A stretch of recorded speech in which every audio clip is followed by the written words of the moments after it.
পুরুষ মানুষের আসল পরিচয় তার চেহারার মধ্যে নেই, তার জামার মধ্যে নেই, তার বডির মধ্যে নেই। পুরুষের আসল চেহারা বর্তমান যুগে তার যোগ্যতায় আছে আর তার পকেট ভর্তি টাকার ভেতরে আছে।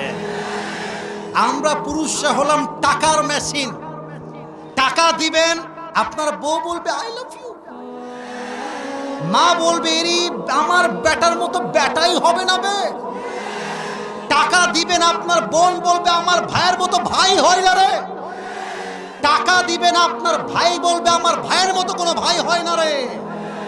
টাকা উড়াইবেন, এলাকার লোক বলবে he is really able to be a good leader, এই তো নেতা হওয়ার যোগ্য। টাকা থাকলে মানুষ সুদখোরকেও স্যালুট করতে বাধ্য হয়। এই সমাজের বাস্তব কথা এইটা। পুরুষের টাকা আছে, দাম আছে, পুরুষের টাকা নাই, 4 পয়সাও দাম নাই। আর আমি বলি প্রবাসীরা হচ্ছে সবচাইতে বড় টাকার মেশিন। আপনি কি বুঝে ঠিক বললেন না বুঝে ঠিক বলছেন? কোনটা আমি কথা ভুল বললাম না ঠিক বললাম? বলেন না আপনারা। প্রবাসীর কাছে যত ডিমান্ড করে, একটা প্রবাসীকে মানুষ নয়, ওকে জানোয়ার হিসেবে ট্রিট করা হয়। আমি বলতে চাই পুরুষ মানুষ যা সুন্দর হলেই হয় না, তার যোগ্যতা থাকতে হয়, তার সাহস থাকতে হয়, ঠিক কিনা বলো? আরে আলীকে দেখো তোমরা সবাই, মেয়ে পছন্দ হয়েছে, বাপকে সরাসরি গিয়ে অ্যাটাক, আপনার মেয়েকে আমি বিয়ে করবো। সুবহানাল্লাহ বলবেন না আপনারা? এখন দেখেন আজকালকার যুবকরা রাস্তাঘাটে মেয়ে দেখলে লাইন মারতে চায়। মুরব্বী আপনি রাগ করবেন না। আরে বেটা তুই মরদ মানুষ হলে লাইন মারবি কেন? তুই মেয়ের বাপকে গিয়ে বলবি আমি আপনার মেয়েকে বিয়ে করতে চাই, দিবেন নাকি দিবেন না তাই কর। আচ্ছা এখন যদি কোনো মেয়ে না করে দেয়, ছেঁকা খেয়ে বেকা হয়ে যেও না। আরে চাপায়ে মেয়ে আছে তা নয়, রাজশাহীতেও মেয়ে আছে, গোদাগাড়িতেও মেয়ে আছে, ঢাকাতেও মেয়ে আছে, রংপুরেও মেয়ে আছে, বরিশালেও মেয়ে আছে, সিলেটেও মেয়ে আছে। তোমার মতো মেয়ে আমাকে ছাড়লে আমার 2 পয়সা পরোয়া নাই। ছ্যাঁকা খাইলে তুমি খাবা, আমার প্রশ্নই তো ওঠে না। तू नहीं तो कोई और सही, कोई और नहीं तो कोई और सही, बहुत लंबी है ये जमीन, मिलेगी लाखों हंसी, इस जमाने में सनम तू अकेला तो नहीं, ठीक ना बोले? আলীর সাহস দেখেন।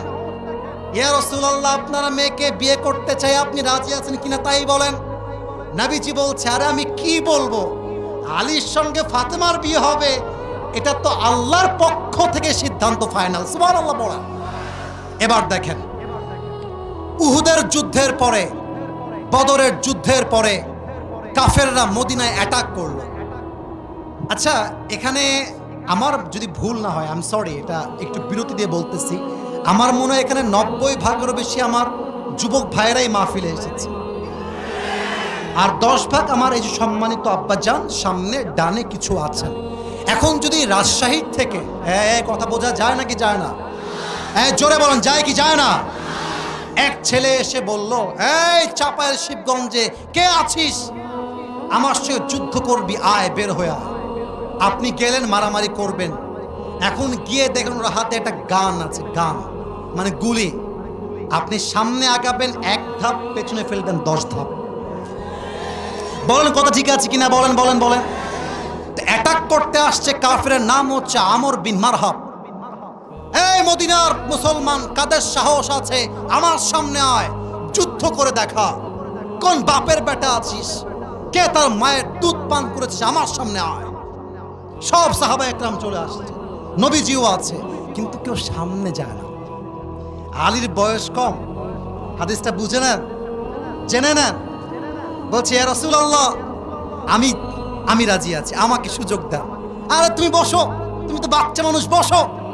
মাঝে মাঝে আমরা মজা করে বলি ছোট মরিজের বসে গেছে, আলী বসে গেছে, নবী বলেছে তো বসে গেছে। আবার বলছে কে বাপের বেটা আছিস, আয় আমার সামনে দাঁড়া। কেউ দাঁড়ায় না, আবার আলী দাঁড়িয়ে গিয়েছে। নবীজি বলছে আলী বসো, বয়স কম বসো।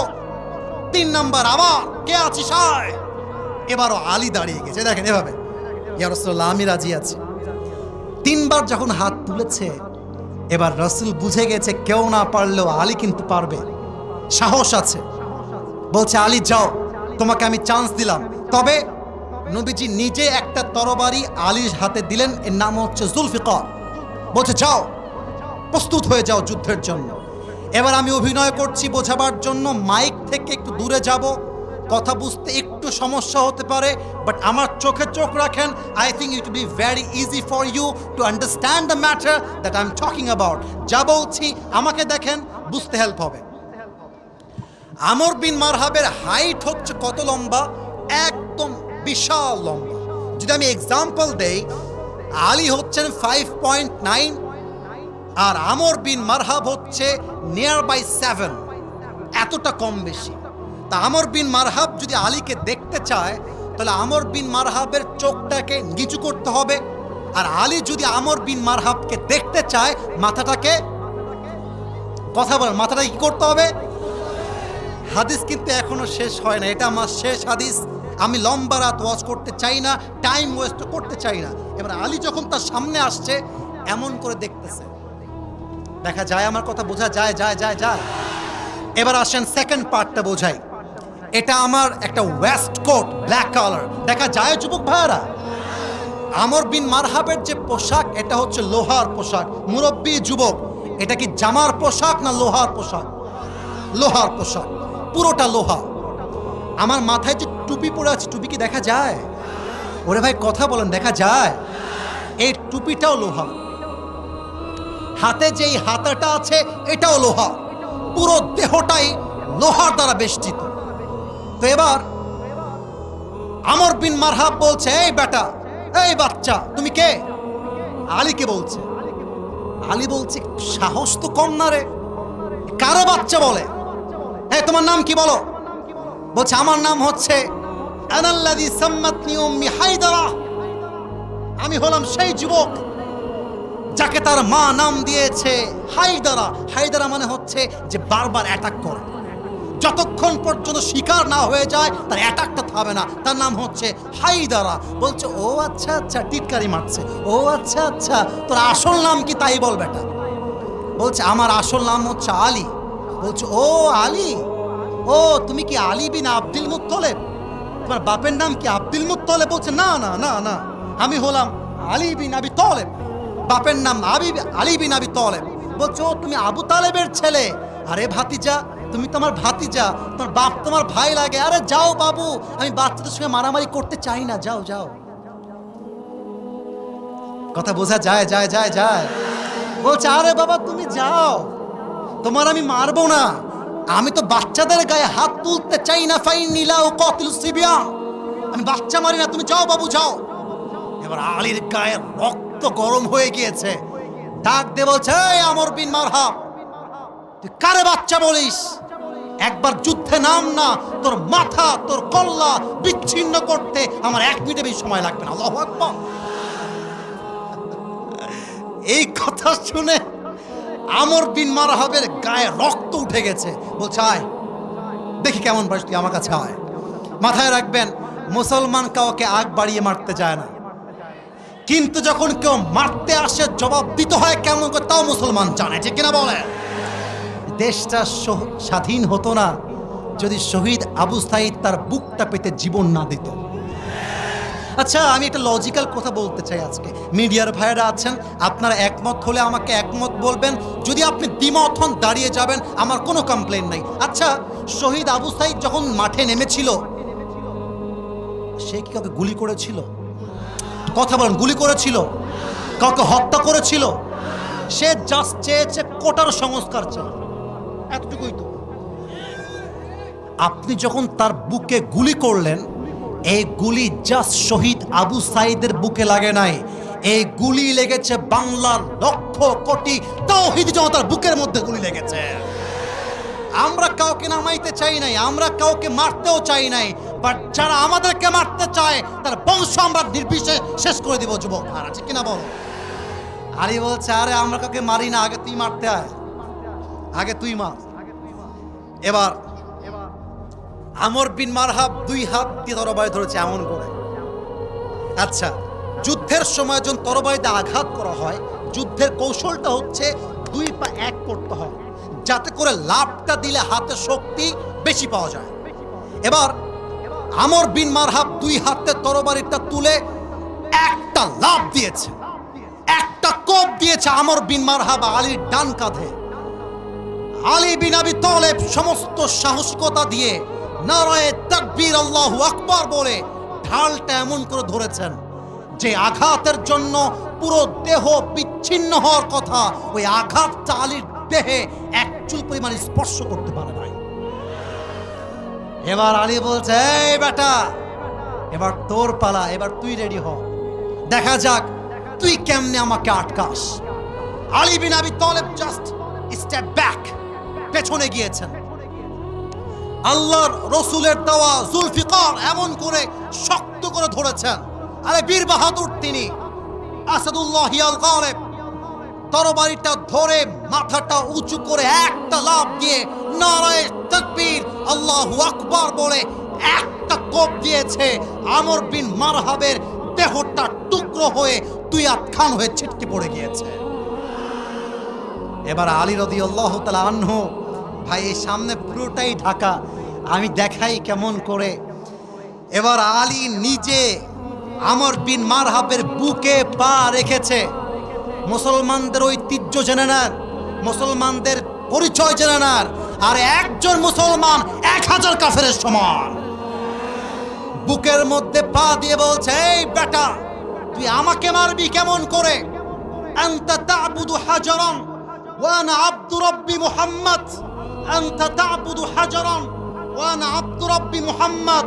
তুই তো পাথরের পূজা করিস, তুই মূর্তির পূজা করিস, আর আমি আমার মুহাম্মদের রবের গোলামি করি। আর যে রবের গোলামি করে তাকে পাথর পূজারী হত্যা করতে পারেই না, এটা কোশ্চিন কালেও সম্ভব নয়। সাহস কাকে বলে? অতএব আগামী ফেব্রুয়ারিতে নির্বাচন হবে। আমি কোন রাজনৈতিক বক্তব্য দেওয়ার জন্য আসি নাই। আমরা কোরআনকে ভোট দিব। যারা আমাদেরকে দমে দেওয়ার জন্য আসবে, বুঝতে হবে আল্লাহর জমিনে আল্লাহর রাজ কায়েম হবে। তুমি থাকলেও হবে, তুমি না থাকলেও হবে, ঠিক কিনা বলে? কোন বিবাহিত পুরুষের বিরুদ্ধে যদি তার কোনো ওয়াইফ অভিযোগ আনে, আমাদের বাংলাদেশের আইনে এই আইনটা পুরুষদের জন্য অবশ্যই অবশ্যই জারি করতে হবে। ওয়াইফ কোনো অভিযোগ করলে বিশ্বাসযোগ্য হবে না, ওয়াইফকে যথারীতি এভিডেন্স প্রমাণ করতে হবে। আমি একটা কথা পুরুষদেরকে জিজ্ঞেস করতে চাই, হে পুরুষেরা, আমি নিজেও তো পুরুষ, আপনারাও পুরুষ। আমার কথা হচ্ছে, নারী আর পুরুষ দ্বন্দ্ব লাগলে মানুষ কেন শুধুমাত্র নারীর ক্ষেত্রে আলগা পিরিত দেখায়? আমার কথা, পুরুষের ক্ষেত্রে বৈষম্য তৈরি হয় কেন? রাস্তায় একজন মেয়ে আর একজন ছেলের ঝগড়া হচ্ছে, মারামারি হচ্ছে, আমরা পুরুষ জাতি বড় বেঈমান। আমরা আগে গিয়ে নারীর পক্ষপাতিত্ব করি এবং এটার সুযোগ নিয়ে কিছু নারী পুরুষের চরিত্রে কলঙ্কিত করে রেখে দেয়। যুবক ভাইরা, আমি সব নারীকে এক পাল্লায় মাপতে চাই না। অনেকে বিয়ে করেছেন, অনেকে বিয়ে করেন নাই। আপনার ওয়াইফ যখন বিয়ের পরে আপনাকে নিয়ে অভিযোগ তুলবে সমাজের চোখে, মেম্বারের সামনে, সোশ্যাল মিডিয়ায়, ফেসবুকে, ইউটিউবে, তখন বুঝবেন ঠেলা কাকে বলে, জ্বালা কাকে বলে। এজন্য আমি বলি, এমন মেয়েকে বিয়ে করা উচিত যে মেয়ের সঙ্গে ডিভোর্স হয়ে গেল সেই মেয়ে পুরুষের সম্মানে আঘাত করবার চেষ্টা করবে না। 2 নাম্বার আরেকটা কথা বলতে চাই আমার প্রিয় কলিজার টুকরা সম্মানিতা বোনদের জন্য। আমি জানি আমার বোনেরা আমাকে প্রচণ্ড সম্মান করেন, কারণ আমি আমার বোনদের পক্ষে কথা বলি। আমি আসিফ হুজুর যুবকদেরকে নিয়েও বলি, মা বোনদেরকে নিয়েও বলি, প্রিয় বোন, যখন আপনি নিয়ত করেছেন স্বামীর বিরুদ্ধে অভিযোগ নিয়ে আসবেন সমাজের সামনে, আপনার যে তালাক হবে এটা কপালে লিখে নিয়ে তারপরে মাঠে নামবেন। আমরা পুরুষ জাতি বড্ড সেনসিটিভ, আমরা সব সহ্য করব, কিন্তু আমার চরিত্রে কেউ আঘাত দিবে, আমাকে কেউ কলঙ্কিত করবে, তার সঙ্গে আমি আজীবন সংসার করব, এটা কোশ্চিন কালেও সম্ভব হতে পারে না। আর একটা কথা বলতে চাই মেয়েদের জন্য, এটা অনেক মেয়েদের গায়ে লাগতে পারে, বাট চাপায়ের মাটিতে বলতে আমি বাধ্য হচ্ছি। মাথায় রাখবেন, ডিভোর্স হইলে পুরুষের কোনো ক্ষতি হয় না, সব ক্ষতি একজন মেয়ের হয়। আপনার জন্য একটা বিয়ে জায়েজ, আপনি আমারে ছাড়বেন, আই ডোন্ট কেয়ার। আপনার জন্য একটা বিয়ে জায়েজ, আমার জন্য 4টা বিয়ে জায়েজ। আপনি আমার সঙ্গে বেইমানি করে 2 পয়সা ক্ষতি করতে পারবেন না, এবং আপনি একবার কলঙ্কিত হয়ে গেলে আপনার পুরো জীবনটাই প্রশ্নবিদ্ধ হয়ে যাবে। 3 নাম্বার কথা বলে আমি আমার ভূমিকার কথার ইতি টানতে চাই, কারণ আমাকে কোরআন থেকে তাফসীর পেশ করতে হবে। I don't have enough time. আমার কাছে খুব লম্বা চড়া সময় নেই। মুরব্বীদেরকে বলবো, যুবকদেরকে বলবো, এমন বংশের মেয়েকে বিয়ে করবে যেই বংশের মেয়ে তার স্বামীর ইজ্জত কি তা বুঝে। আজকে 80% থেকে 90% ডিভোর্স হচ্ছে মেয়ে চরিত্রহীন হওয়ার জন্য, টিকটকার হওয়ার জন্য। আমি কি বলবো, দুঃখের কথা, আমার কলিজা ফেটে যায়। ক্লাস 7 এর মেয়ে 8 এর মেয়ে পার্কে গিয়ে প্রেম করে বেড়ায়, ক্লাস 5 এর মেয়ে টিকটকে উলঙ্গভাবে নেচে বেড়ায়। আমার অবাক হয়ে যায় এই কথা বলতে গিয়ে। 18 বছর আগে নাকি বিয়ে করা যাবে না, কিন্তু যেই মেয়েটা 12 বছর বয়সে, 13 বছর বয়সে ইজ্জত দিয়ে বেড়ায়, তার আইনটা কোথায় আপনারা বানাবেন আমাকে বলেন। আমি আমার ওয়াজে স্পষ্ট ভাষায় বলেছি, বিয়ের ক্ষেত্রে আইন চেঞ্জ করতে হবে। 18 বছর নয়, মেয়ের বয়স হয়ে গেলে চরিত্রবান যুবক দেখে বিয়ে দেওয়া লাগবে। আর মেয়েদেরকে বলবো, বিয়ের সময় আসলে কিছু মেয়ে আছে দেখবেন, টাকা পাইলে বুইড়ার টাকলার সঙ্গে বিয়ের পিড়িতে বসে যায় না, চাপায় এরকম মেয়ে তো নাই। আছে আছে আছে। প্রিয় বোনেরা, টাকা দেখে বিয়ে করবেন, টাকা পাবেন, বাড়ি পাবেন, গাড়ি পাবেন, বাট মনের শান্তি বলেও তো একটা কথা আছে। এটা কথা মাথায় রাখবেন। আমার এই কলিজার টুকরা যুবক যারা আজকে এই শিবগঞ্জের মাটিতে এসেছে, ওরা আজকে জিরো হতে পারে, ওরা কালকে হিরো তো হতে পারে। আপনি যে টাকলাকে টাকার জন্য বিয়ে করছেন, আগামীতে এমন একটা দিন আসবে এই যুবকগুলো অফিসের বস হবে, টাকলা তার স্টাফ হয়ে কাজ করবে। वक्त हमेशा एक नहीं होता मेरे दोस्त, वक्त बदलता है, लेकिन वक्त बदलने के लिए खुद को कोशिश करना पड़ता है। समय পরিবর্তনশীল, কালকের জিরো আগামী পরশু কিন্তু হিরো হতে পারে। অতএব অতএব আপনি মুরব্বীকে অবহেলা করতে পারবেন, বাট যুবককে আপনি অবহেলা করতে পারবেন না, সে ইতিহাস বদলায় ফেলতে পারে। আল্লাহ মেয়েদেরকে বোঝার তৌফিক দান করে পড়েন সবাই আমিন। আর বাবাদেরকে বলবো, বাবারা মেহেরবানি করে আপনি আপনার ছেলেকে বিয়ে দিয়ে দেন, প্লিজ বিয়েটা দিয়ে দেন। আপনার ছেলে যদি গুনাহে জড়িয়ে যায়, এর প্রত্যেকটা দায়ভার কিয়ামতে আপনাকে বহন করতে হবে। আল্লাহ বাপজানদেরকে বোঝার তৌফিক দান করে পড়া আমিন। আপনাদের বউ আছে কার কার, একটু হাত তুলেন তো। বউ আছে কার কার? আচ্ছা, মাশাআল্লাহ, হাত নামান। এবার হতভাগা, কপাল পোড়া যাদের বউটাও কেউ নাই, তারা একটু হাত তোলো, সোনামণিরা। কই আমাদের স্যাররা কোথায়? দেখেন, কারো বউ নাই, এ আমি বিশ্বাস করি না। আল্লাহ সবাইকে দিনদার নেককার বউ দিয়ে দিক, পড়েন সবাই আমিন। বাপ মাকে বোঝাবা, আব্বা আমাকে বিয়ে দাও, বিয়ে দাও, বিয়ে দাও। যদি বিয়ে না দেয়, নিজের মতো বিয়ে করবা, পরে গিয়ে বলবা আব্বা আমি বিয়ে করে নিয়েছি, তোমার যা মন চায় করো, I don't care about it. আমার পারমিশনের চাইতে আমার চরিত্র আর ঈমান রক্ষা করা সবচেয়ে দামি বিষয় যুবক ভাই। আসুন আমরা স্লোগান দিব আল্লাহর নামে 3 বার। প্রথম স্লোগান দিবেন আমার বিবাহিত ভাইরা। বিবাহিত ভাইরা একটু কাশি দেন দেখি, দেখা যাক কারা জিতে আজকের এই মাহফিলে। সিঙ্গেলরা চুপ থাকবেন, বিবাহিত ভাইরা, জাস্ট বিবাহিত ভাইরা, নারায়ে তাকবীর। ওরে বাবা রে বাবা, সাউন্ড কিন্তু খুব ভালো, এরকম সাউন্ড তো অন্য জেলায় পাই না রে ভাই। আচ্ছা, এবার সিঙ্গেলদের পালা। সিঙ্গেলরা একটু কাশি দাও। আমি নাম্বার দিব না, আমার মুরব্বীরা নাম্বার দিবে। সিঙ্গেলদের পালা, আমার বিবাহিত ভাইরা চুপচাপ থাকবেন। সিঙ্গেল ভাইরা নারায়ে তাকবীর। বিবাহিত ভাইরা আমাকে মাফ করে দিবেন।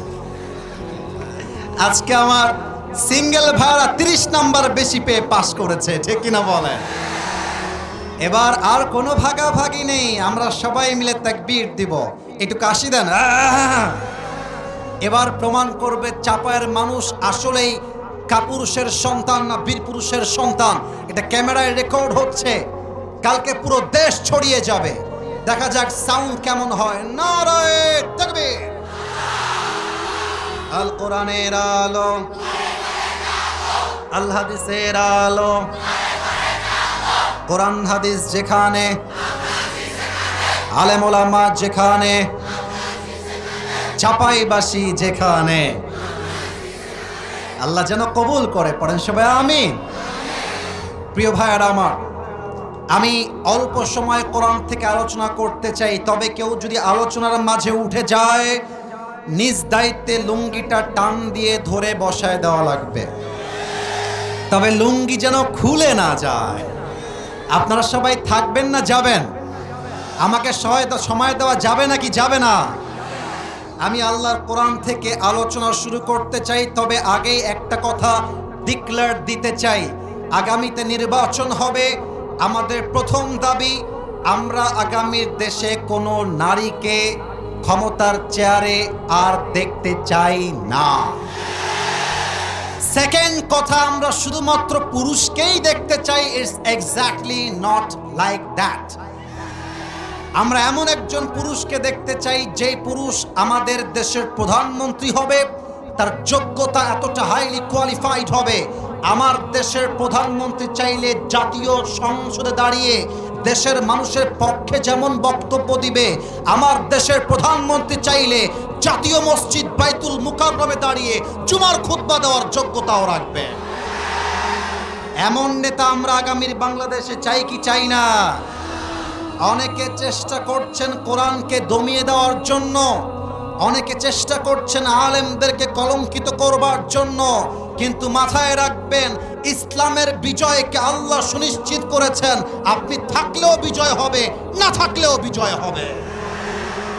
এবার আসুন আমরা তাফসীরে ঢুকে যাই। আমি তেলাওয়াত করেছি 10 নম্বর পারার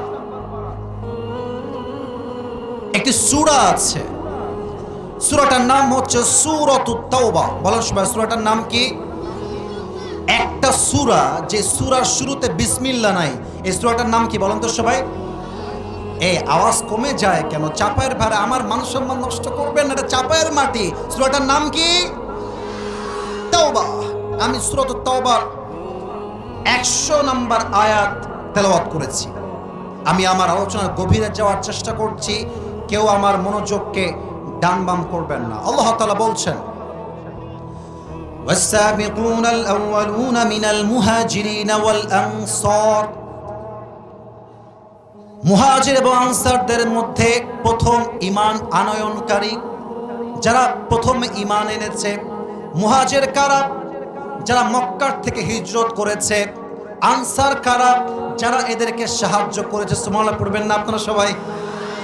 আল্লাহ বলছেন ওয়াল্লাযীনা তাবাউহুম বিইহসান, এবং তাদেরকে যারা অনুসরণ করেছে। রাদিয়াল্লাহু আনহুম ওয়া রাদু আনহু। Allah subhanahu wa ta'ala is well pleased with them and they are well pleased with Allah subhanahu wa ta'ala. আল্লাহ বলছেন আমিও তাদের উপরে খুশি, তারাও আমার উপরে খুশি, এবং তাদের জন্য আমি আল্লাহ এমন এক জান্নাত প্রস্তুত করে রেখেছি যেই জান্নাতের তল দিয়ে হবে স্রোতধারা, ঝর্ণাধারা। সুবহানাল্লাহ পড়বেন না আপনারা? যালিকাল ফাওজুল আযীম, and that is the supreme success. আমরা যদি জান্নাত পেয়ে যাই, চাওয়ার মতো কি আর কিছু আছে যুবক ভাইরা বলো? আমরা যদি জান্নাতই না পাই, পাওয়ার মতো আর কি আছে কিছু যুবক ভাইরা বলে? জান্নাত হচ্ছে আমাদের লাইফের আলটিমেট সাকসেস। এই হচ্ছে আমার তেলাওয়াতকৃত আয়াত এবং তার তরজমা। এবার আমরা হাদিসে যেতে চাই। আল্লাহর রাসূল বলেছেন খায়রুন নাসি করনি সুম্মা আল্লাযীনা ইয়ালুনাহুম সুম্মা আল্লাযীনা ইয়ালুনাহুম। The best of people, those who are my generation. আমার যুগটাই হচ্ছে মানুষের মাঝে শ্রেষ্ঠ যুগ। এরপরে তারা যারা তাদেরকে অনুসরণ করেছে অর্থাৎ তাবিঈন, এরপরে তারা যারা তাদেরকে অনুসরণ করেছে তাবিঈ তাবিঈন। সর্বশেষ একটা হাদিসের আরবি বলতে চাই, তরজমা বলে আমি আমার ঘটনার দিকে ফিরে যেতে চাই। কথা কি বোঝা যায় নাকি যায় না? আপনারা না বললে আমি বুঝি কেমন করে? বোঝা যায় নাকি যায় না? হাদিস, আল্লাহ রাসূল বলেছেন আসহাবি কান্নুজুম, আমার সাহাবীরা হচ্ছে নক্ষত্রের মতো, তারার মতো। আমার সাহাবীদের মাঝে যাকেই তোমরা অনুসরণ করবে তোমরা হেদায়েত প্রাপ্ত হয়ে যাবে। সুবহানাল্লাহ পড়ে সবাই। আমি আজকের আলোচনাকে 3টা ভাগে ভাগ করতে চাই। চাপায়ের ভাইদেরকে অ্যাক্টিভ দেখতে পাচ্ছি।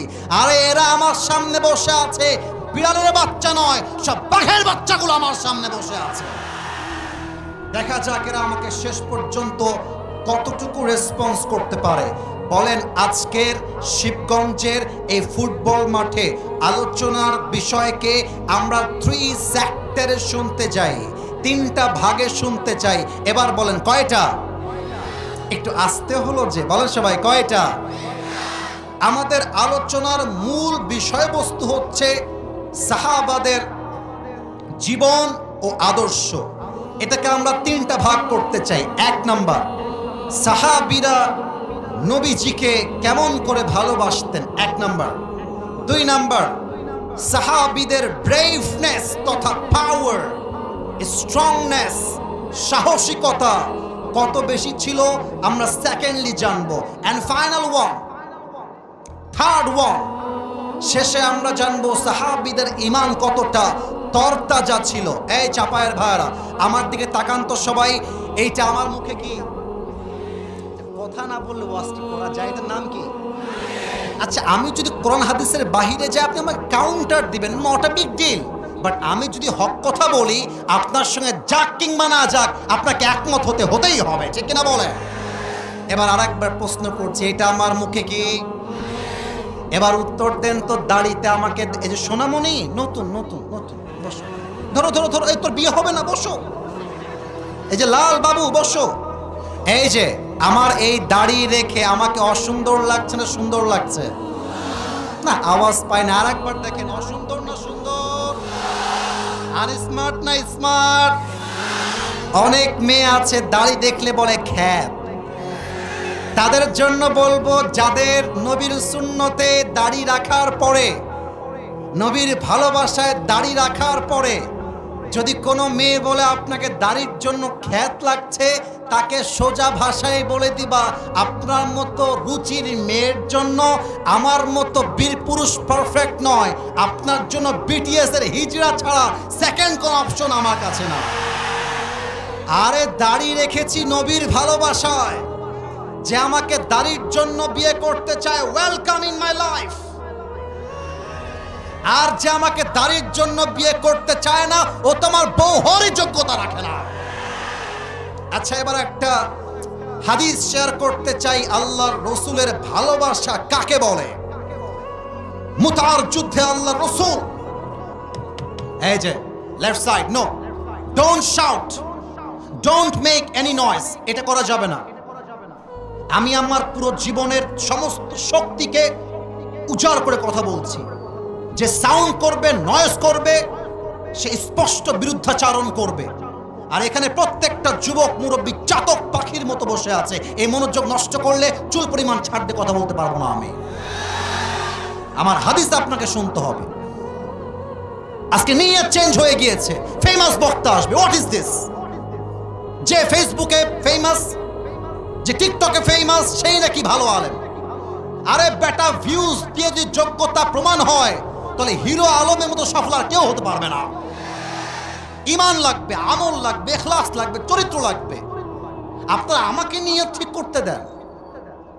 আমি আসার পরে সেলফি নিয়ে মারামারি, স্টেজ ভেঙে যায় মাঝে মাঝে। আর এতে করে আমার মনের মধ্যে কি আসে? আরে আমি তো অনেক বড় হয়ে গেছি। আরে যে ব্যক্তি বক্তব্য দিচ্ছে তার মাঝে ইখলাস হারিয়ে গেলে খোদার কসম রাত 3টা পর্যন্ত ওয়াজ করলে হেদায়েত আসবে না। আমি আপনাদের পায়ে পড়লাম, জান, পায়ে পড়লাম। আমার ওয়াজ শোনেন, বোঝেন, জীবনে কাজে লাগান, এ দেশটা কাজে দিবে। সমাজটা কাজে দিবে, আমার জীবন পরিবর্তন হবে, আপনার জীবন পরিবর্তন হবে, ঠিক কিনা বলে? মুতার যুদ্ধে আল্লাহ রসুল 3000 সাহাবীকে যুদ্ধের জন্য রিক্রুট করছেন, প্রস্তুত করছেন। 3000 সৈন্য, আর কাফেরদের সৈন্য হচ্ছে 1 লাখ। কোথায় 3000, কোথায় 1 লাখ? আল্লাহ রসুল বলছেন, সাহাবীরা শোনো, আনা সাকুমু বিহাম বিল কিয়াদাতি আইনা আনতা ইয়া যায়েদ। আমি এই যুদ্ধের জন্য যেতে পারছি না। এই যুদ্ধের প্রথম সেনাপতি হবে আমার পালক পুত্র যায়েদ। আইনা যায়েদ, যায়েদ তুমি কোথায়? দাঁড়িয়ে যাও। যায়েদ দাঁড়িয়ে গিয়েছে। আনা মুস্তাঈদুন, হে রাসূল আমি প্রস্তুত আছি। সেকেন্ডলি আল্লাহর রাসূল বললেন, এই যুদ্ধের সেকেন্ড সেনাপতি হবে, সেকেন্ড কমান্ড হবে আমার চাচাতো ভাই জাফর বিন আবি তালেব। কোথায়? তুমি দাঁড়িয়ে যাও। দাঁড়িয়ে গিয়েছে। 3 নাম্বার, এই যুদ্ধের সেনাপতি হবে আব্দুল্লাহ বিন রাওয়াহা। কোথায়? তুমি দাঁড়িয়ে যাও। 3 জন দাঁড়িয়ে গিয়েছে। এবার রাসূল ডাক দিয়ে বলছে, তোমরা বাসায় ফিরে যাও। ইযহাবু ওয়া সাল্লিমু আলা আহলিকুম, বাসায় গিয়ে বিদায় নিয়ে আসবা, আর বলবা, আম্মা জান, এটাই তোমার সঙ্গে আমার জীবনের শেষ দেখা হতে পারে, আমাকে তুমি ক্ষমা করে দিও, তোমাকে আলবিদা, তোমাকে সালাম। এবার যায়েদ রাদিয়াল্লাহু তাআলা আনহু দাঁড়িয়ে গিয়েছেন। আয় আল্লাহ, রাসূলের ভালোবাসা কাকে বলে আমি কেমন করে বোঝাই? ডাক দিয়ে বলছে, ইয়া রাসূলুল্লাহ, আমার তো যাওয়ার মতো কোনো জায়গা নেই। আপনি আমার বাবা, আর আমার আম্মা জান আয়েশা ঘর থেকে শুনেছেন আমাকে যুদ্ধের জন্য কমান্ডো হিসেবে চুজ করা হয়েছে। আমার যাওয়ার কোনো জায়গা নাই। আপনি এখনই বললে আমি এখনই শহীদ হওয়ার জন্য প্রস্তুত আছি। আল্লাহু আকবার। এবার জাফর বিন আবি তালেব বাসায় এসেছে। ডাক দিয়ে বলছে, বিবি আমার, আল্লাহর রাসূল আমাকে যুদ্ধের জন্য সেনাপতি নিযুক্ত করেছেন, আমাকে যাওয়া লাগবে যুদ্ধের জন্য, তোমাকে সালাম করবার জন্য এসেছি। আচ্ছা, আপনি আপনার বউয়ের কথা ভাবেন তো। যদি বউ থাকে, আপনি যদি আপনার বউকে বলেন যে আমি একদিন বাসার বাইরে থাকব, যাদের বউ আছে তারাই বুঝবে। কিছু বউ আছে দেখবেন স্বামীর সব সহ্য করবে, বাট স্বামী বাড়ির বাহিরে গিয়ে থাকবে, এটা সহ্য করতে পারে না, ঠিক কিনা বলে? তো জাফর বিন আবি তালেবের বউ ডাক দিয়ে বলছে, হে আমার স্বামী, যদিও বা আমার মন চায় না আমি তোমাকে ছাড়ি, তবে যেহেতু আমার রসুল তোমাকে আদেশ দিয়েছেন, আমি তো সব অমান্য করতে পারবো, বাট রসুল যা বলেছেন তা তো আমি অমান্য করতে পারবো না। সুবহানাল্লাহ পড়বেন না আপনারা সবাই? এবার আসেন হাদিসের মেইন পয়েন্টে, একদম সাবজেক্ট ওয়াইজ বুঝাচ্ছি। কিন্তু এবার বউ হাত তুলেছে স্বামীর সামনে। আমি ওয়াজগুলো আমার দিল থেকে করতে চাই। আমি যুবকদেরকে বোঝাতে চাই, মেসি তোমার আদর্শ নয়, রোনালদো তোমার আদর্শ নয়, শাহরুখ খান তোমার আদর্শ নয়, কোন ক্রিকেটার, ফুটবলার কেউ তোমার আদর্শ নয়। তোমার আদর্শ সাহাবায়ে কেরাম রাদিয়াল্লাহু তাআলা আনহুম, ঠিক কিনা বলো? বউ দোয়া করছে, আল্লাহ, আমার প্রাণের স্বামী যুদ্ধের জন্য বের হবে, তুমি আমার স্বামীকে যুদ্ধের ময়দান থেকে গাজী বানায় আমার কাছে ফিরায় দিও। এবার আমার ডান হাত দেখবেন, আমার চাপায়ের শিবগঞ্জের ভাইয়েরা, ডান হাতে লম্বা একটা লাঠি ছিল। লাঠিটা দিয়ে জাফর বিন আবি তালেব বউকে হালকা একটু টুকা মেরেছেন, হালকা আঘাত করেছেন। ডাক দিয়ে বলছে, আমার বউ, আমার কলিজার টুকরা বউ, লা তাদঈ আকসা যালিক, উল্টা পাল্টা দোয়া করে কোনো লাভ হবে না। আল্লাহর রাসূল আমাকে সেনাপতির দায়িত্ব দিয়েছেন, এটাই ইঙ্গিত করে এটাই আমার জীবনের শেষ দেখা। এর সঙ্গে তোমার সঙ্গে আমার আজীবনে আর একটা বারের জন্য দেখা হবে না। এই কথা শুনেই স্ত্রীর 2 চোখ দিয়ে টলটল করে পানি বের হতে শুরু করেছে। সন্তানরা কান্না করতে শুরু করে দিয়েছে। জাফর বিন আবি তালেব ডাক দিয়ে বলছে, বউ আমার, কেঁদে কাঁদলে হবে না, মুসলমানদের হৃদয়টা পাথরের মতো শক্ত হতে হবে। আল্লাহর জমিনে আল্লাহর দ্বীনকে কায়েম করবার জন্য নিজের জীবনকে স্যাক্রিফাইস করবার জন্য প্রস্তুত থাকতে হবে। বউ আমার, কান্না করো না, তোমাকে আমি ওসিয়ত করে যাই, উফ, কি মারাত্মক ওসিয়ত। বলছে আমি যেই রাস্তায় শহীদ হওয়ার জন্য যাচ্ছি, আমার সন্তানকেও তুমি সেই রাস্তায় শহীদ হওয়ার জন্য প্রস্তুত করে দিও। সুবহানাল্লাহ, আল্লাহু আকবার। জাফর বিন আবি তালেব বাড়ির থেকে বের হয়ে যাচ্ছেন। দুই সন্তান জাফর বিন আবি তালেবের পাটা এমনি জড়িয়ে ধরেছে, আব্বা তুমি যেও না, আব্বা তুমি গেলে আমরা বাঁচবো কেমন করে। রসুলের ভালোবাসা এতটা মজবুত ছিল, জাফর বিন আবি তালেব একটা মুহূর্তের জন্য পেছনে ঘুরে তাকায় না। আল্লাহু আকবার। এবার আব্দুল্লাহ বিন রাওয়াহা তার ওয়াইফের কাছে এসেছে, প্রথম বিয়ে, বাসর রাত সেই দিন। সুবহানাল্লাহ পড়বেন না? বাসর রাতে আল্লাহর রাসূল আদেশ দিয়েছেন, নবীজির ভালোবাসা কাকে বলে, আব্দুল্লাহ বিন রাওয়াহা তোমাকে যুদ্ধের জন্য প্রস্তুত হওয়া লাগবে, তোমার বাসর ঘর হয়তো বা হবে না। বইয়ের কাছে আসছে। আচ্ছা এই স্টেজ কি দেখা যায়? আচ্ছা মনে করেন this stage is like a room, একটা রুম এইটা, and this is the door of this room, এটা হচ্ছে দরজা। হাদিসটাকে আমি প্রেক্ষাপটটাকে বোঝাবার স্বার্থে অভিনয় করে বোঝাচ্ছি। আব্দুল্লাহ বিন রাওয়াহা গেটের এখানে আসছে, আর বউ তার ঘরের ভেতরে বাসর ঘরে বসে বসে কোরআন তেলাওয়াত করতেছে। বিশ্বাস করেন এই সুবহানাল্লাহ চাপায়ের সুবহানাল্লাহ হতেই পারে না, না এটাও হইতে পারে না। আর একবার পড়ুন সুবহানাল্লাহ সবাই। আব্দুল্লাহ বিন রাওয়াহা ডাক দিয়ে বলছে, প্রাণের বিবি আমার, কোরআন তেলাওয়াত সামান্য সময়ের জন্য বন্ধ করো, কয়েকটা কথা বলতে চাই। কোরআনটা বন্ধ করে দিয়েছে। বলছে কি বলবেন প্রাণের স্বামী, বলেন। আব্দুল্লাহ বিন রাওয়াহা বলছে, বউ তোমার সঙ্গে আমার বিয়ে হয়েছে ঠিক আছে, কিন্তু একটা পলকের জন্য তোমার চেহারাটা আমি দেখতে পারি নাই। আল্লাহর রাসূল আমাকে যুদ্ধের জন্য সেনাপতি হিসেবে নিযুক্ত করেছেন, আমাকে যুদ্ধের জন্য প্রস্তুত হতে হবে, হয়তোবা তোমার সঙ্গে আমার আজীবনেও আর দেখা হবে না, তুমি আমাকে মাফ করে দিও। কিয়ামতের কঠিন দিনে আমি স্বামী হিসেবে কোনো হক তুমি আমার কাছে চেয়ে বসো না। সুবহানাল্লাহ পড়বেন না আপনারা? এবার বউ ডাক দিয়ে বলছে, স্বামী আমার, আমি সব অমান্য করতে প্রস্তুত ছিলাম, বাট যেহেতু আমার রাসূল তোমাকে আদেশ দিয়েছে, রাসূলের ভালোবাসা আমার মধ্যে এতটা প্রবল আছে, আমি সব মান্য করতে পারবো, রাসূলের আদেশকে আমি অমান্য করতে পারবো না। তবে একটা কথা বলতে চাই স্বামী আমার, আমি মদিনার একজন সুন্দরী যুবতী নারী, আমি আপনার বউ হয়ে ঘরে এসেছি, আমি তো আমার স্বামীকে একটা পলকের জন্য দেখতে পারি নাই। ও আমার প্রাণের স্বামী, আপনি জাস্ট একটা বারের জন্য ঘরে আসেন, আমি আপনাকে একটা পলক দেখতে চাই। এবার স্বামী বলছে, তুমি একটা পলক দেখে কি করবে আমাকে বলো। এবার বউ ডাক দিয়ে বলছে, স্বামী আমার, আমি যদি আপনাকে একটা পলক দেখতে পারি, কিয়ামতের কঠিন দিন আল্লাহকে বলবো, আল্লাহ এটাই তো আমার স্বামী, তাকে তুমি আমার জান্নাতের সাথী বানায় দাও। সুবহানাল্লাহ বলেন।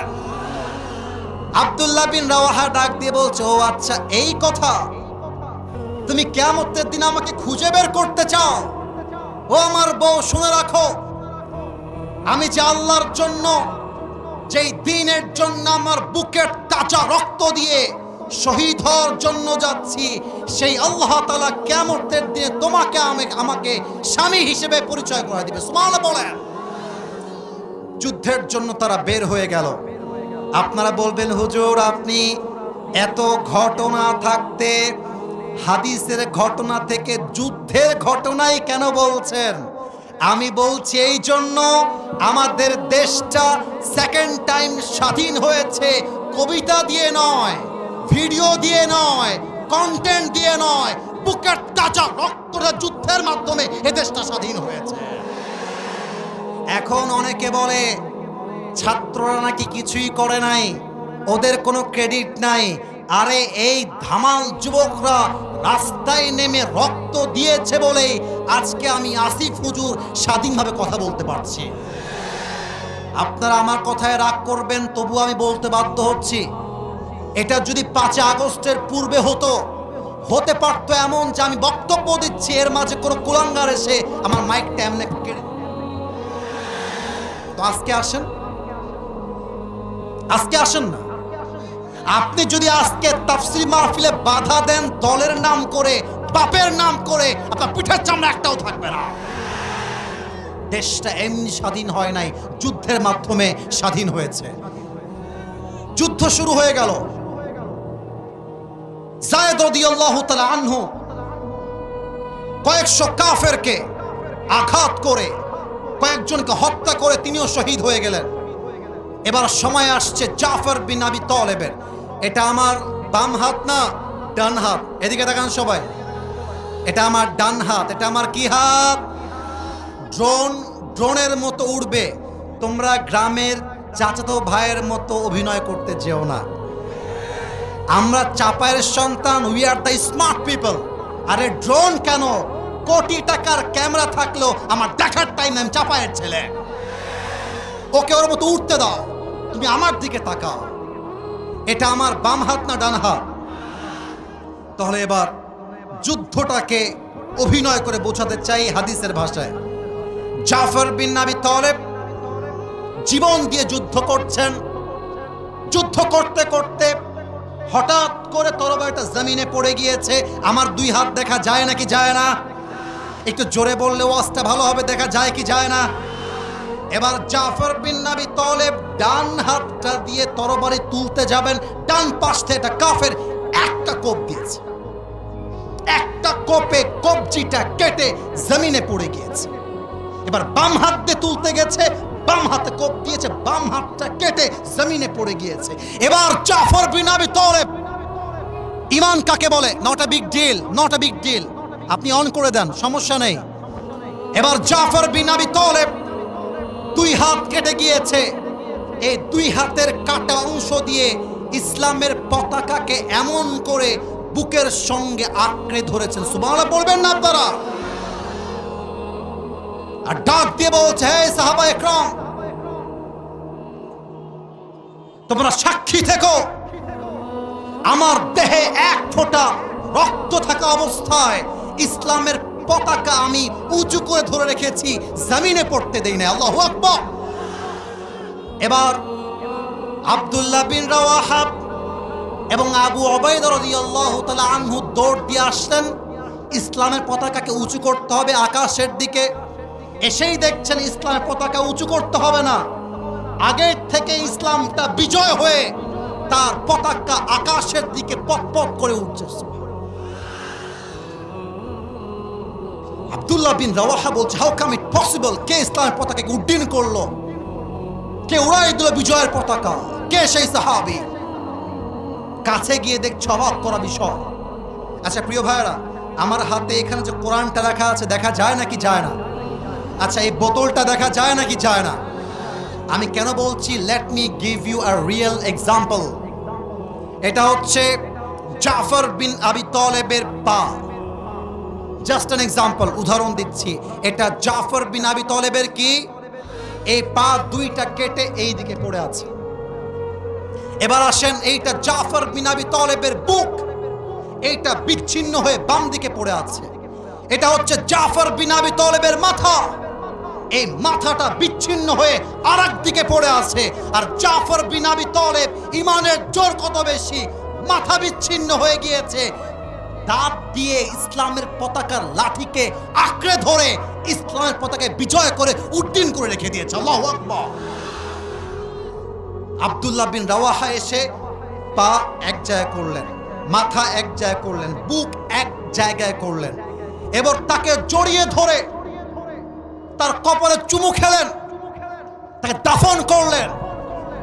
রাতে যখন ঘুমাতে যাবেন, স্বপ্নে দেখছেন আব্দুল্লাহ বিন রাওয়াহা, স্বপ্নে দেখছেন জাফর বিন আবি তালেব জান্নাতের ভেতরে ফেরেশতার সঙ্গে জান্নাতে হাওয়া বাতাস খেয়ে বেড়াচ্ছে। আপনারা সুবহানাল্লাহ বলেন নাই? বলেন সবাই সুবহানাল্লাহ।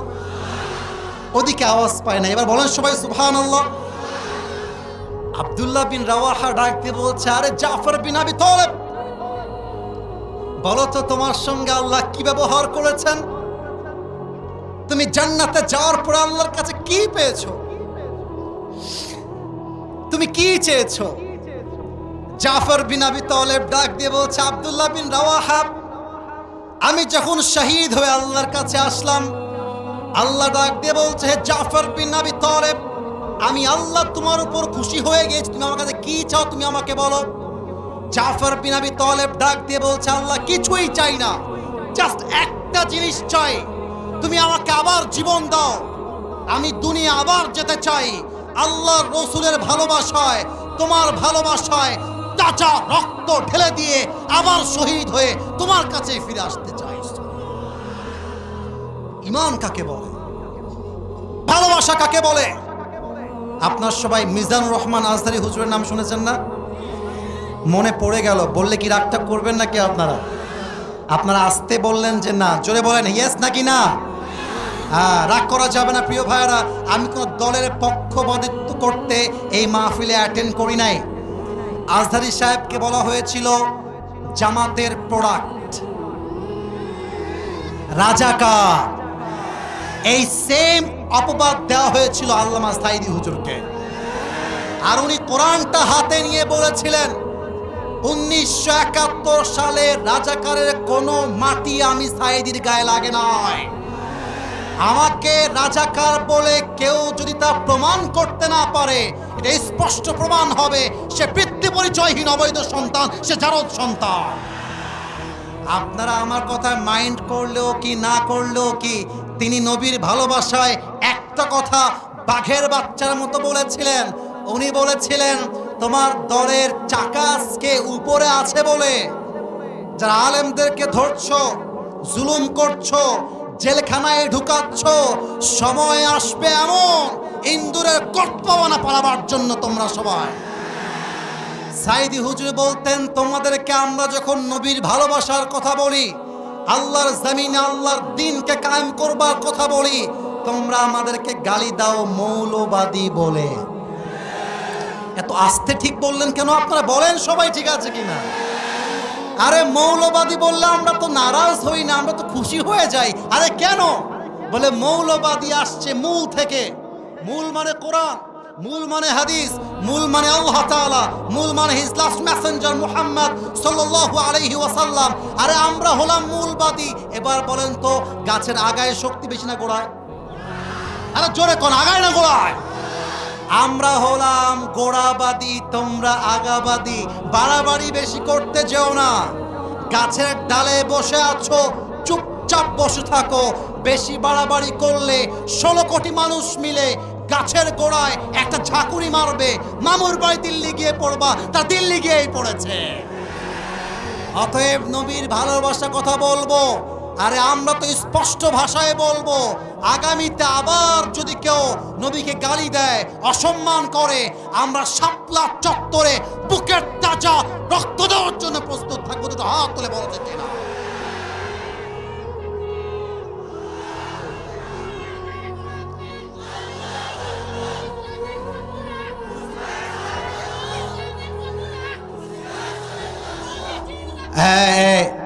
আমি তাকবীর দিচ্ছি, আওয়াজটা পছন্দ হয় না। আর মিয়া কথা বলবেন পাখের বাচ্চার মতো, পুরো দেশটা কেঁপে উঠবে। আমার সঙ্গে দেন তাকবীর, নারায়ে তাকবীর, নারায়ে তাকবীর। প্রিয় ভাইয়েরা, আমার এসেছি এখানে আমি 10:42-এ, এখন বাজে 10:42, এখন বাজে 11:42-এর কাছাকাছি। একটা কথা জিজ্ঞেস করবো, কোনো ওয়াজ শেষ করছি তা না। আমার ফর্মে দেওয়া আছে যে আমি সব জায়গাতে 1 ঘন্টা। তোর বিয়ে হবে না, তুমি কি ভেবেছো আমি দেখতে পাবো না? আমি চশমা পরে আছি যে, উঠা যাবে না বে, বসে থাকতে হবে। প্রিয় ভাইয়েরা, আমার নিয়ম হচ্ছে 1 ঘন্টার বেশি আমি ওয়াজ করব না, ফর্ম দেওয়া আছে। তবে সব জায়গায় নিয়ম কানুন দিয়ে ওয়াজ হয় না, মাঝে মাঝে ভালোবাসা দিয়েও তো হিসাব করতে হয়, ঠিক কি না? তো আমার ওয়াজ কি বোঝা যায় নাকি যায় না? আমরা বলছিলাম নবীজির ভালোবাসা। আর একটা ছোট্ট কথা এর সঙ্গে সমসাময়িক অ্যাড করতে চাই। কিছু মেয়ে আছে দেখবা, বোরকা পরেই পার্কে গিয়ে প্রেম করে বেড়ায়। নাই নাই, আর আমি ভুল বলেছি তো? ভুল বললাম না ঠিক বললাম? বলো। বোরকা এমন ভাবে পড়ে দেখলে মনে হবে ये तो अभी के अभी जन्नत से भाग के दुनिया में आई है। বাবা রে বাবা, হাতে মোজা, পায়ে মোজা, মুখ ঢাকা, চোখ ঢাকা, কিন্তু একটা বোরকাওয়ালি মেয়ে 4টা ছেলেকে নাকের ডগায় দই লাগায় ঘুরায় বেড়ায়। আমি মাঝে মাঝে বলি, বোরকা পড়লে নবীর ভালোবাসার প্রমাণ হয় না, বোরকা পড়লেই দিনদার হওয়া যায় না। আরে দিনদার হওয়ার জন্য চরিত্রের প্রয়োজন হয় যুবক ভাইরা। আরো ছোট্ট একটা কথা অ্যাড করতে চাই, নানি, চাচি, দাদিদের জন্য।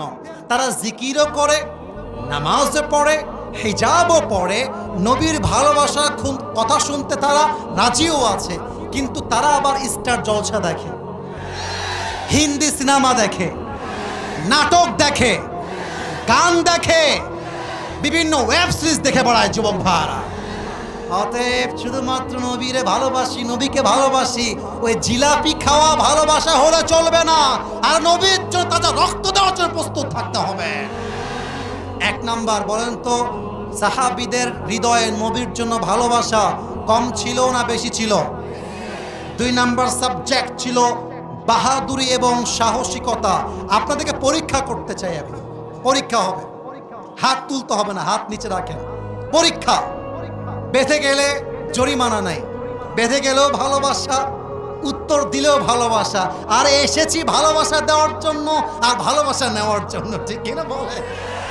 আচ্ছা বলেন তো চাপার শিবগঞ্জের ভাইরা, আমার নবী সব মেয়েদের মাঝে নবীজি কোন মেয়েকে বেশি ভালোবাসতেন? খাদিজা তো নবীজির ওয়াইফ। আমি নবীজির মেয়ের কথা, ভুল হলো সমস্যা নাই। ফাতেমা রাদিয়াল্লাহু তাআলা আনহা কে বলেছে? একটু হাত তুলো তো, মাশাআল্লাহ। এবার সবাই উত্তর দিবেন। বলেন তো আমার নবী সবচেয়ে কোন মেয়েকে বেশি ভালোবাসতেন? ফাতেমা। আস্তে আওয়াজ পেয়েছি, আবার উত্তর চাই, কোন মেয়েকে ভালোবাসতেন? ফাতেমা রাদিয়াল্লাহু তাআলা আনহা। সেকেন্ড কোয়েশ্চেন, বলেন তো এত সাহাবী, এত সাহাবী, বাট আমার নবী ফাতেমার বিয়ে কার সঙ্গে দিয়েছেন? MashaAllah. That's the right answer. Amazingly appreciated. Last question. শেষ ভালো যার? বলেন না শেষ ভালো যার? বলেন তো তাদের পরিবার থেকে 2 জন সন্তান পৃথিবীতে আগমন ঘটেছিল। 1 হাসান, 2 নাম্বার, 1 হাসান, 2 নাম্বার। এবার আসেন হাদিসের মূল চ্যাপ্টারে যাই। এই যুবক ভাইরা, পুরুষ মানুষের আসল পরিচয় তার চেহারার মধ্যে নেই, তার জামার মধ্যে নেই, তার বডির মধ্যে নেই। পুরুষের আসল চেহারা বর্তমান যুগে তার যোগ্যতায় আছে আর তার পকেট ভর্তি টাকার ভেতরে আছে। আমরা পুরুষরা হলাম টাকার মেশিন। টাকা দিবেন, আপনার বউ বলবে আই লাভ ইউ, মা বলবে এরি আমার বেটার মতো বেটাই হবে না বে। টাকা দিবেন, আপনার বোন বলবে আমার ভাইয়ের মতো ভাই হয় না রে। টাকা দিবেন, আপনার ভাই বলবে আমার ভাইয়ের মতো কোনো ভাই হয় না রে। টাকা উড়াইবেন, এলাকার লোক বলবে he is really able to be a good leader, এই তো নেতা হওয়ার যোগ্য। টাকা থাকলে মানুষ সুদখোরকেও স্যালুট করতে বাধ্য হয়। এই সমাজের বাস্তব কথা এইটা। পুরুষের টাকা আছে, দাম আছে, পুরুষের টাকা নাই, 4 পয়সাও দাম নাই। আর আমি বলি প্রবাসীরা হচ্ছে সবচাইতে বড় টাকার মেশিন। আপনি কি বুঝে ঠিক বললেন না বুঝে ঠিক বলছেন? কোনটা? আমি কথা ভুল বললাম না ঠিক বললাম? বলেন না আপনারা। প্রবাসীর কাছে যত ডিমান্ড করে, একটা প্রবাসীকে মানুষ নয়, ওকে জানোয়ার হিসেবে ট্রিট করা হয়। আমি বলতে চাই, পুরুষ মানুষ যা সুন্দর হলেই হয় না, তার যোগ্যতা থাকতে হয়, তার সাহস থাকতে হয়, ঠিক কিনা বলো? আরে আলীকে দেখো তোমরা সবাই, মেয়ে পছন্দ হয়েছে, বাপকে সরাসরি গিয়ে অ্যাটাক, আপনার মেয়েকে আমি বিয়ে করবো। সুবহানাল্লাহ বলবেন না আপনারা? এখন দেখেন আজকালকার যুবকরা রাস্তাঘাটে মেয়ে দেখলে লাইন মারতে চায়। মুরব্বী আপনি রাগ করবেন না। আরে বেটা, তুই মরদ মানুষ হলে লাইন মারবি কেন? তুই মেয়ের বাপকে গিয়ে বলবি আমি আপনার মেয়েকে বিয়ে করতে চাই। দিবেন নাকি দিবেন না তাই কর। আচ্ছা, এখন যদি কোনো মেয়ে না করে দেয়, ছেঁকা খেয়ে বেকা হয়ে যেও না। আরে চাপায়ে মেয়ে আছে তা নয়, রাজশাহীতেও মেয়ে আছে, গোদাগাড়িতেও মেয়ে আছে, ঢাকাতেও মেয়ে আছে, রংপুরেও মেয়ে আছে, বরিশালেও মেয়ে আছে, সিলেটেও মেয়ে আছে। তোমার মতো মেয়ে আমাকে ছাড়লে আমার 2 পয়সা পরোয়া নাই। ছ্যাঁকা খাইলে তুমি খাবা, আমার প্রশ্নই তো ওঠে না। तू नहीं तो कोई और सही, कोई और नहीं तो कोई और सही। बहुत लंबी है ये जमीन, मिलेगी लाखों हंसी। इस जमाने में सनम तू अकेला तो नहीं, ठीक ना बोले? আলীর সাহস দেখেন। ইয়া রাসূলুল্লাহ, আপনারা মেয়েকে বিয়ে করতে চাই, আপনি রাজি আছেন কিনা তাই বলেন। নবীজি বলছে, আরে আমি কি বলবো, আলীর সঙ্গে ফাতেমার বিয়ে হবে, এটা তো আল্লাহর পক্ষ থেকে সিদ্ধান্ত, ফাইনাল। সুবহানাল্লাহ বলেন। এবার দেখেন, উহুদের যুদ্ধের পরে, বদরের যুদ্ধের পরে কাফেররা মদিনায় অ্যাটাক করলো। আচ্ছা, এখানে আমার যদি ভুল না হয়, আই এম সরি, এটা একটু বিরতি দিয়ে বলতেছি, আমার মনে হয় এখানে 90 ভাগেরও বেশি আমার যুবক ভাইয়েরাই মাহফিলে এসেছে, আর 10 ভাগ আমার এই যে সম্মানিত আব্বাজান সামনে ডানে কিছু আছেন। এখন যদি রাজশাহী থেকে, কথা বোঝা যায় নাকি যায় না? জোরে বলেন, যায় কি যায় না? এক ছেলে এসে বলল, এই চাপায়ের শিবগঞ্জে কে আছিস, আমার সঙ্গে যুদ্ধ করবি, আয়, বের হয়ে আয়। আপনি গেলেন, মারামারি করবেন। এখন গিয়ে দেখেন ওর হাতে একটা গান আছে, গান মানে গুলি। আপনি সামনে আগাবেন 1 ধাপ, পেছনে ফেলবেন 10 ধাপ। বলেন কথা ঠিক আছে কিনা, বলেন বলেন বলেন। তো অ্যাটাক করতে আসছে কাফেরের নাম হচ্ছে আমর বিন মারহাব। এই মদিনার মুসলমান, কাদের সাহস আছে, আমার সামনে আয়, যুদ্ধ করে দেখা। কোন বাপের বেটা আছিস, কে তার মায়ের দুধ পান করেছে, আমার সামনে আয়। সব সাহাবা একরাম চলে আসছে, নবীজিও আছে, কিন্তু কেউ সামনে যায় না। আলীর বয়স কম, হাদিসটা বুঝে নেন, জেনে নেন। বলছে, ইয়া রাসূলুল্লাহ, আমি রাজি আছি, আমাকে সুযোগ দেন। আরে তুমি বসো, তুমি তো বাচ্চা মানুষ, বসো। মাঝে মাঝে আমরা মজা করে বলি, ছোট মরিচের বসে গেছে, আলী বসে গেছে, নবী বলেছে তো বসে গেছে। আবার বলছে, কে বাপের বেটা আছে, আয় আমার সামনে দাঁড়া। কেউ দাঁড়ায় না, আবার আলী দাঁড়িয়ে গিয়েছে। নবীজি বলছে, আলী বসো, বয়স কম, বসো। 3 নাম্বার, আবার কে আছিস, আয়। এবারও আলী দাঁড়িয়ে গেছে, দেখেন এভাবে, ইয়া রাসূলুল্লাহ, আমি রাজি আছি। 3 বার যখন হাত তুলেছে, এবার রাসূল বুঝে গেছে কেউ না পারলেও আলী কিন্তু পারবে, সাহস আছে। বলছে, আলী যাও, তোমাকে আমি চান্স দিলাম। তবে নবীজি নিজে একটা তরবারি আলীর হাতে দিলেন, এর নাম হচ্ছে জুলফিকার। বলছে, যাও, প্রস্তুত হয়ে যাও যুদ্ধের জন্য। এবার আমি অভিনয় করছি বোঝাবার জন্য, মাইক থেকে একটু দূরে যাব, কথা বুঝতে একটু সমস্যা হতে পারে, বাট আমার চোখে চোখ রাখেন। I think it will be very easy for you to understand the matter that I am talking about. যা বলছি আমাকে দেখেন, বুঝতে হেল্প হবে। আমর বিন মারহাবের হাইট হচ্ছে কত লম্বা, একদম বিশাল লম্বা। যদি আমি এক্সাম্পল দেই, আলী হচ্ছেন 5.9 আর আমর বিন মারহাব হচ্ছে নিয়ার বাই 7, এতটা কম বেশি। তা আমর বিন মারহাব যদি আলীকে দেখতে চায়, তাহলে আমর বিন মারহাবের চোখটাকে নিচু করতে হবে, আর আলী যদি আমর বিন মারহাবকে দেখতে চায়, মাথাটাকে, কথা বলেন, মাথাটা কি করতে হবে? হাদিস কিন্তু এখনো শেষ হয় না, এটা আমার শেষ হাদিস। আমি লম্বা রাত ওয়াজ করতে চাই না, টাইম ওয়েস্ট করতে চাই না। এবার আলী যখন তার সামনে আসছে, এমন করে দেখতেছে, দেখা যায়, আমার কথা বোঝা যায় যায় যায় যায়। এবার আসেন সেকেন্ড পার্টটা বোঝাই। এটা আমার একটা ওয়েস্ট কোট, ব্ল্যাক কালার, দেখা যায় যুবক ভাইয়ারা। আমর বিন মারহাবের যে পোশাক, এটা হচ্ছে লোহার পোশাক। মুরব্বী যুবক, এটা কি জামার পোশাক না লোহার পোশাক? লোহার পোশাক, পুরোটা লোহা। আমার মাথায় যে টুপি পরে আছে, টুপি কি দেখা যায়? ওরে ভাই কথা বলেন, দেখা যায়? এই টুপিটাও লোহা। হাতে যেই হাতাটা আছে, এটাও লোহা। পুরো দেহটাই লোহার দ্বারা বেষ্টিত। তো এবার আমর বিন মারহাব বলছে, এই বেটা, এই বাচ্চা, তুমি কে? আলীকে বলছে। আলী বলছে, সাহস তো কম না রে, কারো বাচ্চা বলে? হ্যাঁ, তোমার নাম কি বলো? বলছে, আমার নাম হচ্ছে আনাল্লাযী সাম্মাতনি উম্মি হায়দারা, আমি হলাম সেই যুবক যাকে তার মা নাম দিয়েছে হায়দারা। হায়দারা মানে হচ্ছে যে বারবার অ্যাটাক করে, যতক্ষণ পর্যন্ত শিকার না হয়ে যায় তার অ্যাটাকটা থামে না, তার নাম হচ্ছে হায়দারা। বলছে ও আচ্ছা আচ্ছা, টিটকারি মারছে, ও আচ্ছা আচ্ছা, তোর আসল নাম কি তাই বল বেটা।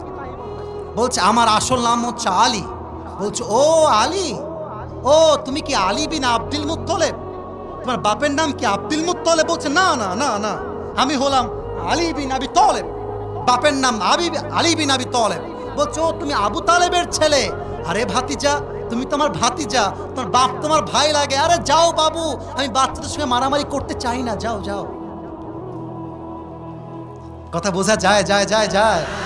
বলছে আরে বাবা তুমি যাও, তোমার আমি মারবো না, আমি তো বাচ্চাদের গায়ে হাত তুলতে চাই না। ফাইন্নী লা উকাতিলু সিবিয়ান, আমি বাচ্চা মারি না, তুমি যাও বাবু যাও। এবার আলীর গায়ে রক্ত গরম হয়ে গিয়েছে, ডাক দিয়ে বলছে এই আমর বিন মারহাব, তুই কারে বাচ্চা বলিস? একবার যুদ্ধে নাম না, তোর মাথা তোর কল্লা বিচ্ছিন্ন করতে আমার 1 মিনিটের বেশি সময় লাগবে না। আল্লাহু আকবার। এই কথা শুনে আমর বিন মারহাবের গায়ে রক্ত উঠে গেছে। বলছে আয় দেখি কেমন পারিস তুই, আমার কাছে আয়। মাথায় রাখবেন, মুসলমান কাউকে আগ বাড়িয়ে মারতে চায় না, কিন্তু যখন কেউ মারতে আসে জবাব দিতে হয় কেমন করে তাও মুসলমান জানে, ঠিক কিনা বলে। দেশটা স্বাধীন হতো না যদি শহীদ আবু সাঈদ তার বুকটা পেতে জীবন না দিত। আচ্ছা আমি একটা লজিক্যাল কথা বলতে চাই আজকে, মিডিয়ার ভাইয়েরা আছেন, আপনারা একমত হলে আমাকে একমত বলবেন, যদি আপনি দ্বিমত হন দাঁড়িয়ে যাবেন, আমার কোনো কমপ্লেন নাই। আচ্ছা শহীদ আবু সাঈদ যখন মাঠে নেমেছিল সে কি কাউকে গুলি করেছিল? কথা বলেন, গুলি করেছিল? কাউকে হত্যা করেছিল? সে জাস্ট চেয়েছে কোটার সংস্কার চাই, এতটুকুই তো। আপনি যখন তার বুকে গুলি করলেন, এই গুলি জাস্ট শহীদ আবু সাঈদের বুকে লাগে নাই, এই গুলি লেগেছে বাংলার লক্ষ কোটি তাওহীদি জনতার বুকের মধ্যে গুলি লেগেছে। আমরা কাউকে নামাইতে চাই নাই, আমরা কাউকে মারতেও চাই নাই, বাট যারা আমাদেরকে মারতে চায় তার বংশ আমরা নির্বিশেষে শেষ করে দিব। যুবক ভাড়া, ঠিক কিনা বলো? আলী বলছে আরে আমরা কাউকে মারি না, আগে তুই মারতে আয়, আগে তুই মার। এবার আমর বিন মারহাব 2 হাত দিয়ে তরবারি ধরেছে এমন করে। আচ্ছা যুদ্ধের সময় যখন তরবারিতে আঘাত করা হয়, যুদ্ধের কৌশলটা হচ্ছে 2 পা এক করতে হয়, যাতে করে লাফটা দিলে হাতে শক্তি বেশি পাওয়া যায়। এবার আমর বিন মারহাব 2 হাতে তরবারিটা তুলে একটা লাফ দিয়েছে, একটা কোপ দিয়েছে আমর বিন মারহাব আলীর ডান কাঁধে। আলী বিন আবি তালেব সমস্ত সাহসিকতা দিয়ে নারায়ে তাকবীর আল্লাহু আকবার বলে ঢালটা এমন করে ধরেছেন যে আঘাতের জন্য পুরো দেহ বিচ্ছিন্ন হওয়ার কথা, ওই আঘাতটা আলীর দেহে 1 চুল পরিমাণ স্পর্শ করতে পারে নাই। এবার আলী বলছে এই বেটা এবার তোর পালা, এবার তুই রেডি হ, দেখা যাক তুই কেমনে আমাকে আটকাস। আলী বিন আবি তালেব জাস্ট স্টেপ ব্যাক, পেছনে গিয়েছেন। আল্লাহর রসুলের দেওয়া জুলফিকার এমন করে শক্ত করে ধরেছেন। আরে বীর বাহাদুর তিনি আসাদুল্লাহ আল গালিব, তরবারিটা ধরে মাথাটা উঁচু করে একটা লাফ দিয়ে নারায়ে তাকবীর আল্লাহু আকবার বলে একটা কোপ দিয়েছে। আমর বিন মারহাবের দেহটা টুকরো হয়ে 2 আধখান হয়ে ছিটকে পড়ে গিয়েছে। এবার আলী রাদিয়াল্লাহু তাআলা আনহু, ভাই এই সামনে পুরোটাই ঢাকা, আমি দেখাই কেমন করে। এবার আলী নিজে আমর বিন মারহাবের বুকে পা রেখেছে। মুসলমানদের ঐতিহ্য জেনে নেন, মুসলমানদের পরিচয় জেনে নেন, আর একজন মুসলমান 1000 কাফেরের সমান। বুকের মধ্যে পা দিয়ে বলছে এই বেটা তুই আমাকে মারবি কেমন করে? আনতা তা'বুদু হাজারান ওয়া আনা আব্দু রাব্বি মুহাম্মদ, আনতা তা'বুদু হাজারান ওয়া আনা আব্দু রাব্বি মুহাম্মদ, তুই তো পাথরের পূজা করিস, তুই মূর্তির পূজা করিস, আর আমি আমার মুহাম্মদের রবের গোলামি করি। আর যে রবের গোলামি করে তাকে পাথর পূজারী হত্যা করতে পারেই না, এটা কোশ্চিন কালেও সম্ভব নয়। সাহস কাকে বলে? অতএব আগামী ফেব্রুয়ারিতে নির্বাচন হবে, আমি কোনো রাজনৈতিক বক্তব্য দেওয়ার জন্য আসি নাই। আমরা কোরআনকে ভোট দিব। যারা আমাদেরকে দমে দেওয়ার জন্য আসবে, বুঝতে হবে আল্লাহর জমিনে আল্লাহর রাজ কায়েম হবে। তুমি থাকলেও হবে, তুমি না থাকলেও হবে, ঠিক কিনা বলে? এবার দুই হাত তোলেন সবাই, সবাই দুই হাত তোলেন। কেউ যেন বাদ না যায়। সবাই দুই হাত, একটু কাশি দেন দেখি সবাই। ডানে একটু সাউন্ডটা কম পেয়েছি। আমি একটা ওয়াদা করাবো, সময় শেষ, আমি জানি, বুঝে গিয়েছি। বলেন সবাই হুজুর। আওয়াজটা কমে গেল যে ভাই, বলেন হুজুর। আর একটু জোরে হুজুর। আমরা চাপায়ের সন্তান, আপনাকে, ডানে আওয়াজ নাই, ডানে আওয়াজ নাই, আপনাকে ওয়াদা দিলাম, দোয়া না করে আমরা কেউ বাসায় ফিরে যাব না। বলেন সবাই ইনশাআল্লাহ।